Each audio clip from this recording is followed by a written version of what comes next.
Welcome to our podcast, Doing It Right. This podcast reveals authentic stories from successful leaders doing it right. It's about their journey to become a leader, their choices, motivations, and lessons. In essence, how they built successful personal brands. Your host is Valerie Sokolosky, author of 8 leadership books and nationally known as an authority on executive presence and personal branding. Let's get started. Here's Valerie. All right. Well, welcome to today's show. I have really an interesting one for you. I have 2 people on the show today, remote, and both of them have stage names. One is Shake, and the other is Barney. So here's the deal. Let's go for this, and I'll tell you about it. First of all, both of these men are really inspiring leaders who are making a difference in this world and sharing joy and love and inspiring messages that come from the heart. And if it doesn't come from the heart, it's not very inspiring, is it? So you'll feel it, you'll see it, you'll hear it in the show today. So I want to start by introducing a man named Shake. His real name is Sam, but he'll tell you about that.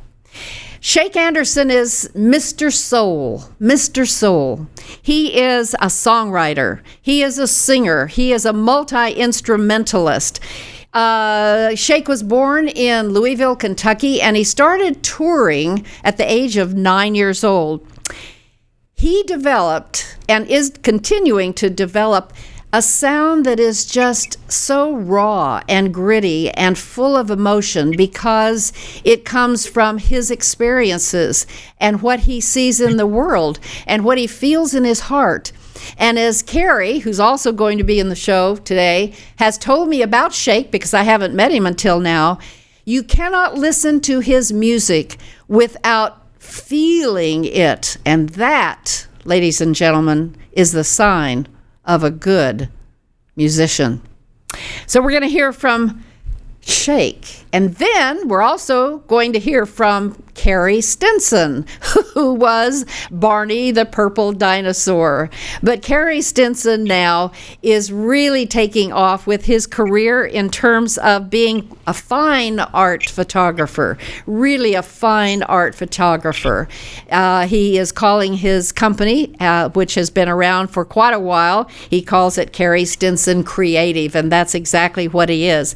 The other way, though, you'll know Carey Stinson is he has his own podcast, like I do, and it's called Purple Roads. And he interviews the most interesting people, all from the children's entertainment world, and they just talk about the fun times they've had and the inspirational stories. Now, the way this happened was Carey and I know each other, and Carey was telling me one day about Shake. And he said, Valerie, this is a person, your show is about authenticity, your show is about how leaders who come from that place of the heart, how they are different, and how that difference inspires people, and how those people then inspire the world. So, okay, welcome, Shake Anderson. Thank you. Thank you for having me. I'm glad to be here today.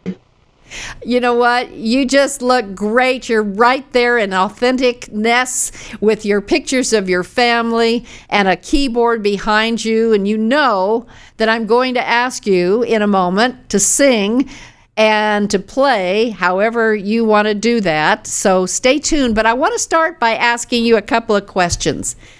Okay. You're known, Shake, for soul music. Would you just tell us what's soul music really? I'll sum it this way. It's what's at the deeper recesses of the heart. Those things that reveal themselves, whether you want them to or not, often. That's for me, at least, because I grew up in a time when music wasn't segregated. It was, you could listen to the radio stations I grew up listening to, and you'd hear Ray Charles, then the Beatles, then Hank Williams, then James Brown, then Earth, Wind and Fire, then Patsy Cline. So you heard everything. So you never, I didn't grow up thinking that there was this separate thing. And my favorite artists did whatever songs they wanted to. Didn't matter who wrote it or what genre it was. You'd hear Wilson Pickett singing a Beatles song. And so that was soul to me, was what came from the heart. Well, that makes perfect sense, doesn't it? You know, I don't know if, Carey, you know this, but I will tell both of you. My husband had a rock and roll band, and that's how we met. Are you laughing yet? Okay. I am laughing and smiling. I had no idea. Well, there's a lot you don't know about me, and it all seems to come out on my shows at some point in time. He had a rock and roll band called the Fantastics, and he was a sax player, Shake. And he was so excited to have you on the show. And he was talking to me about this, and he has a question. He said, you know, talk to Shake about the fact that when I was playing, back to your point of the soul, he said I could hear it in my mind. I could feel it in my body. The hardest part was to get it from those feelings and those senses onto the saxophone so that it came out. And so his question, Shake, to you is, how did you learn to do that from the heart, from the soul, the music that's up here, out to what you're doing now? Well, I tend to write what I feel. So whatever I feel it usually ends up on the paper, and I kind of know what, you know what I'm saying? Like if I'm writing about, unfortunately, if I'm writing about love loss, it's because I experienced it. Yeah. If I'm writing about a song that deals with poverty or being poor or impoverished or lacking, I lived that. So when I would visit countries like Romania, when I went to North Korea, when I went to Africa, and I saw squalor, you know, even though that was like the extreme nth degree, but I can relate to that because I grew up a really, really poor kid in the ghetto. And so I've been brokenhearted, and I didn't forget that, you know, what that meant. So when I would write a song, even the songs that inspire, they were usually from a place of brokenness that had a sense of hope. So, you know, hopefully that answers that question. Well, nothing's going to answer it better than hearing you play and sing something from the soul. Okay. Would you do that? Yes. Okay. Yes. I wrote a song.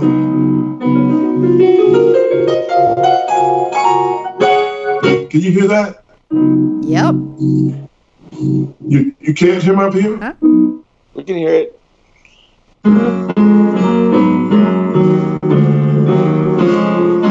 So I wrote this song when I was in the hospital. I was in the hospital for a year. And then after I got out of the hospital, I went through all this rehab. But while I was in the hospital, a friend of mine brought me a book and said, while you're here, I don't want you to forget how to write. I don't want you to forget. Take this situation you're in and write about it. No matter what comes out, just journal, write. And so I wrote this song. It says, take the trials that you've gone through and all the times life made you blue. Search down deep within yourself. Whoa, make it medicine for someone else. Share all the joy you wish you know. Hold on to the tears that you shed. Bottle them with care as though for yourself. Oh, make it medicine for someone else. You gotta go, and it's hard, I know. the way we see it grow. It's for you not to take it personal. 'Cause it's not about yourself. Yes, it's hard to face when you suffered for someone else. Through all the wisdom that you gained.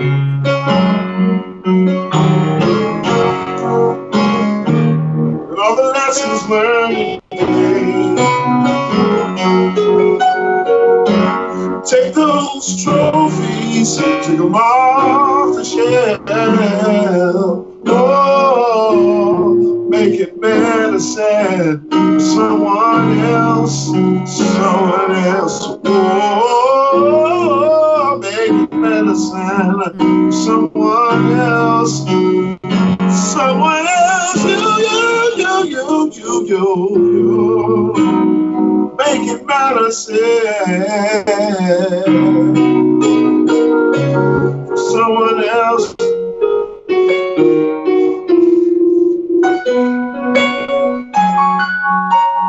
Oh, yeah, yeah. Yeah, yeah, yeah.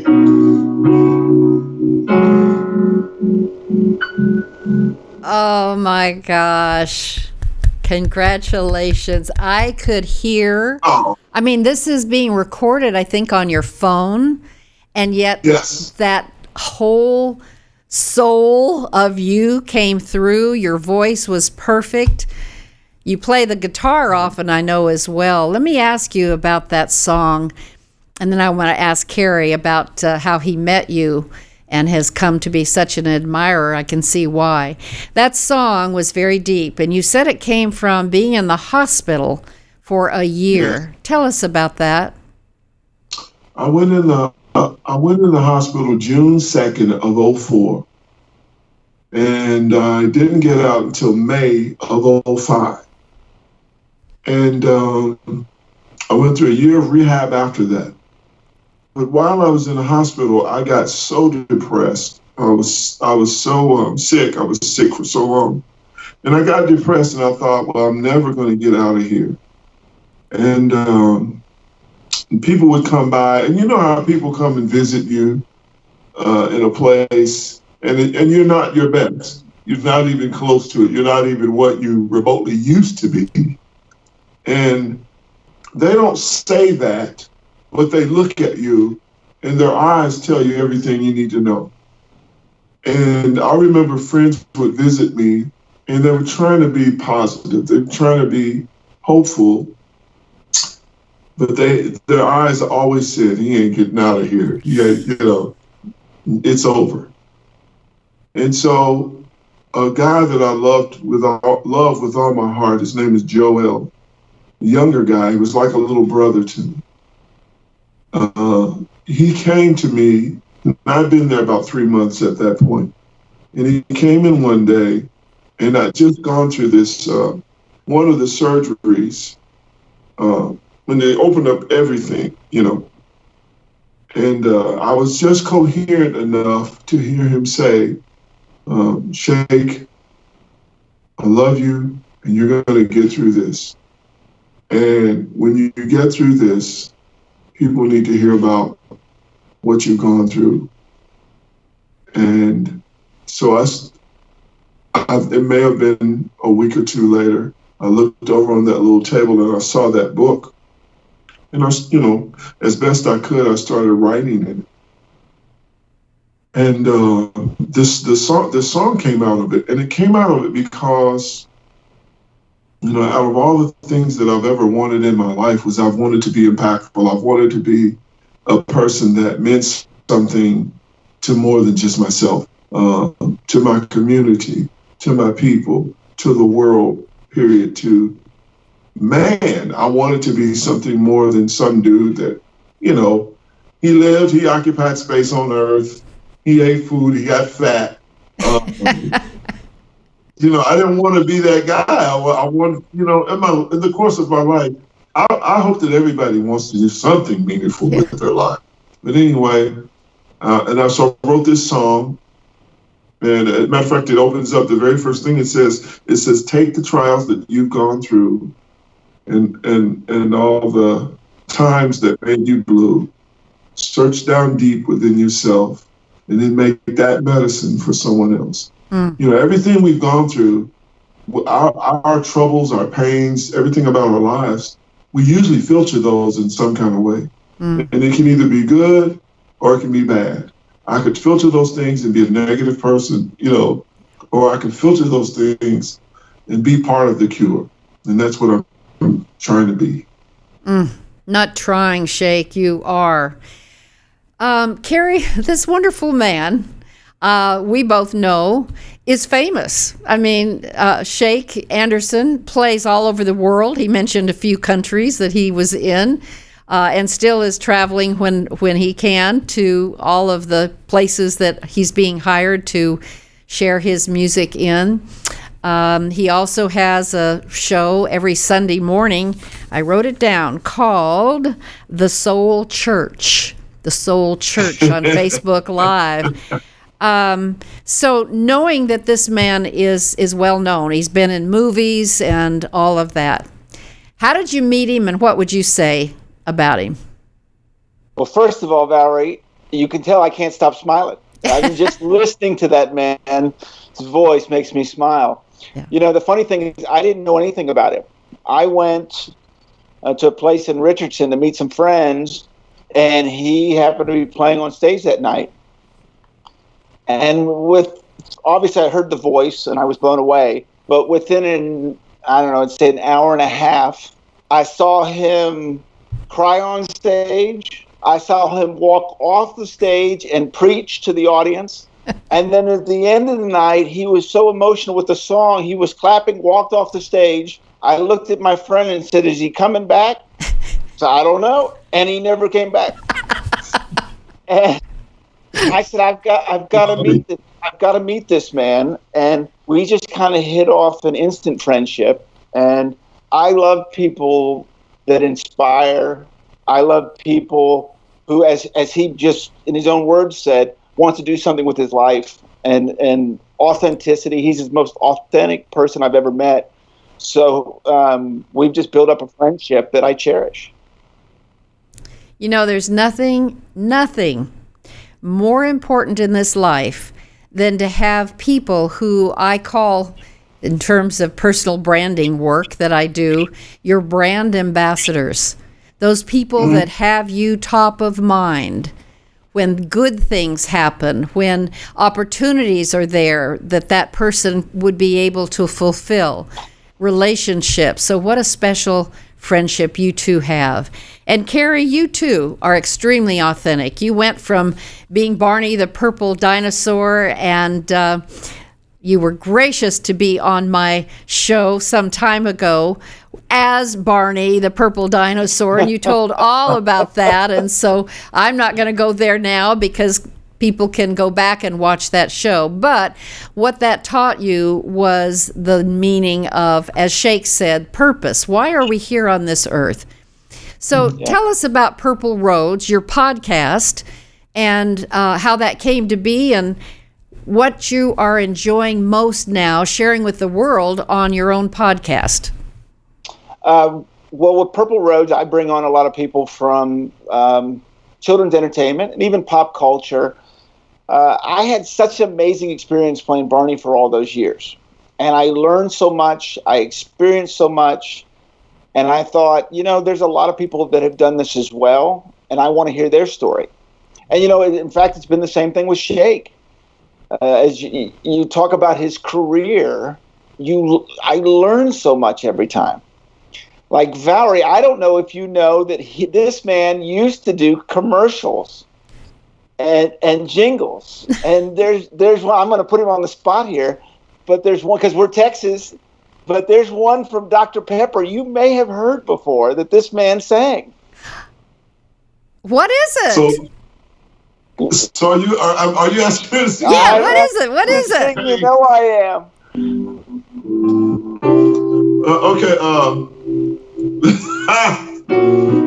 So it's, you're the part of me, that's the heart of me, the Dr. Pepper, you're a part of me.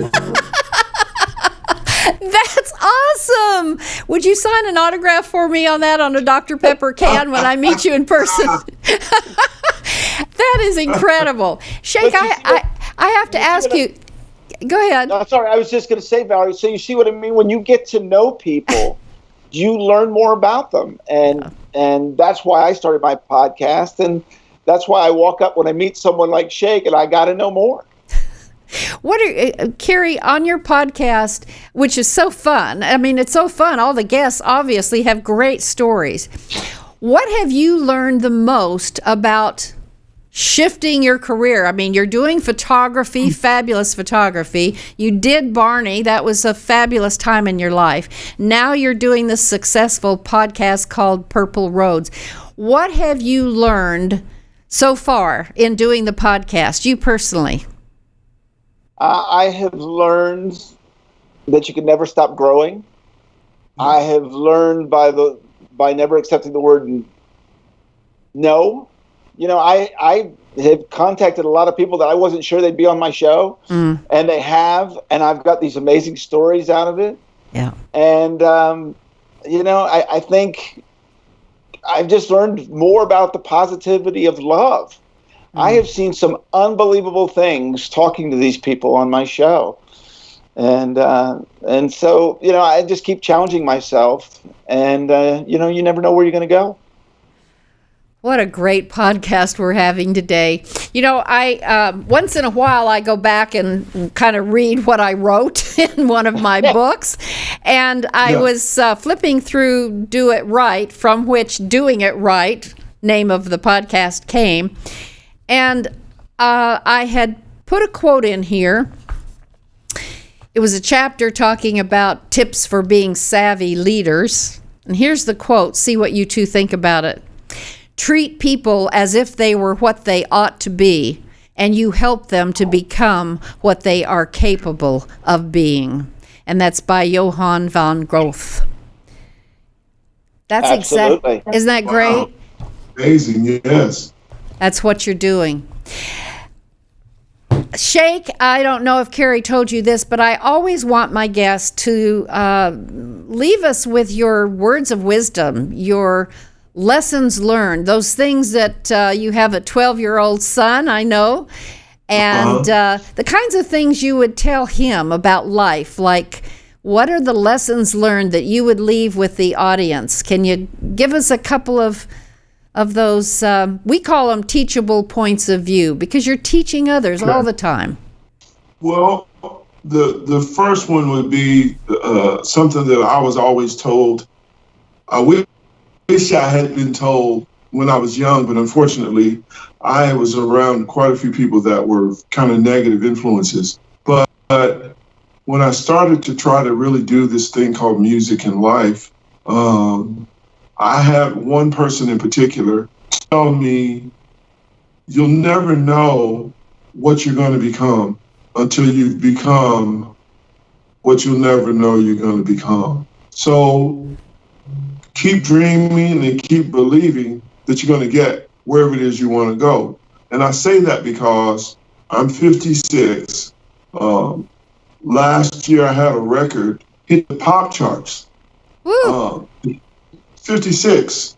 and I'm going, and it did really well. It was beating out, you know, like Taylor Swift and Jonas Brothers and people like that on these charts.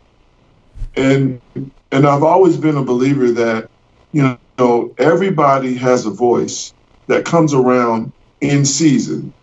And seasons are like Ferris wheels. Somebody gets on, somebody gets off, but it keeps going around, it keeps going around. And if you just stay true to what you are, your chance will come to get on, your chance will come to get off, and it'll come to get back on again. And that's the hallelujah part for me, because, you know, I mean, seriously, you know what I'm saying? I had guys when this is funny, I was signed to Warner Brothers, Warner Chappell, which is Warner Brothers and Chappell Music. They were the largest publishing company in the world. And I'm working on all these great things. At that time, I'm working on Dr. Dolittle, and I'm working on Sister Act, and I'm working on The Matrix. and Blue Streak, all these movies, and then I'm doing these commercials, and I've got this deal. And I had a guy tell me, and I'm like maybe 25, 26 at this point, I had a guy tell me it was too late for me. I was too old. You'll never make it. You're too old. You got to be 17. You got to be all this stuff. You got to be this skinny kid with this so-and-so look. And here I'm having success. That's the other thing. Is like, this is while I'm being successful that he's telling me this. So, you know what I'm saying? 30 years later, here I am coming back around, and I'm having a ball. You know what I'm saying? And I just never stop. I believe that eventually it'll be my turn again. Oh. And there's always room. Well, okay, Shake, tell us what the name of the hit star record was. The record that did it's now you would say that the title of the record was Letters to Friends, and it's out now. It actually only we released it late last year, and it started going up the charts. So the title is Letters to Friends, and I'll Be Loving You is the single. And if matter of fact, you can look it on Spotify and all the different mediums. I'll Be Loving You is the single, and it just did really, really well. We were getting ready to release a new single, and then we hit this, situation we're in now, and so we're just kind of waiting to see how things pan out before we go for another push. Because the lifeblood of me is in performing live. Yeah. So there you go. We're going to have that up on the bottom of the screen, and so people can know that song. And of course, I can't wait to go and find it as well. You're right. Yes. You're in a difficult position when you can't be out doing what you do best. Carey and I are a little bit better off in terms of being able to do what we're doing because it's online. But Carey, back to you for a minute. You know that there's a song that he should end this podcast with. Tell us about why you think that. He's smiling because he knows what that song is. I also want to say this really quick, Valerie. I had the honor of doing a photography shoot with Shake. Yeah. And we worked together. And I've shot pictures before of a lot of musicians. I've never had one actually perform.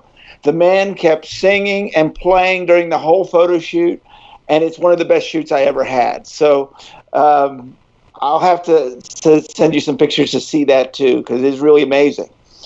The song is called So Wasted, and I just responded to it so deeply. And then I saw him perform it, and he actually sat and cried on stage. And it was so authentic that it just really stuck this song in my heart. So hopefully Shake can play a little bit for us. Yeah, just a little bit. Just a little bit. Well, yeah, otherwise we'll all be crying. I don't have a tissue box here. I don't want to be crying on Valerie's podcast. I know. Okay. And then people say, is that all he does is cry? Does he always cry?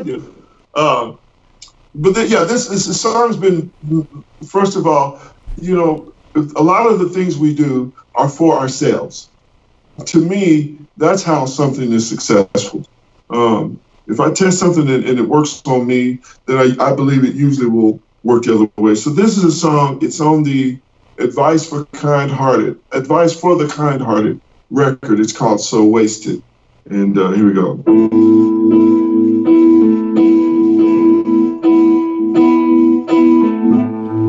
Like a diamond in the mud, time and not revealed. I was one you could not lend.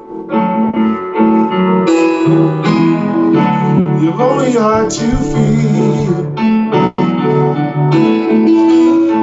You can never see my value. It was hidden from your sight. I tried to show you sunshine. You kept us in the night. So many I love you, never to return. I'm the song you never sung, the book you wouldn't write, the dream that you deferred in the middle of the night. I've wasted so much love, squandered all my pain, sugar on the floor, flower in the rain, so wasted, so wasted.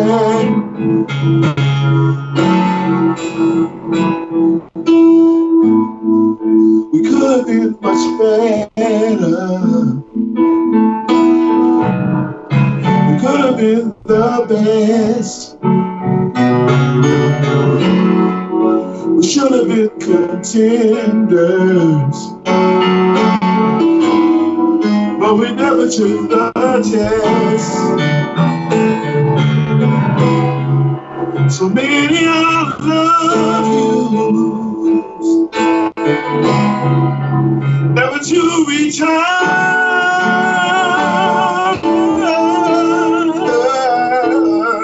I'm the song you never sung, the book you wouldn't write, the dream that you deferred in the middle of the night. I wasted so much love, squandered all my pain, sugar on the floor, flower in the rain, so wasted, so wasted, so wasted. Wow. Well, you know what? Neither of you are wasting any gift that God has given you. And when you know that you're using his gifts, you know you're in the flow and you've got the purpose and the reason for why you're being here in this world. I can't thank my guests enough for being on the show.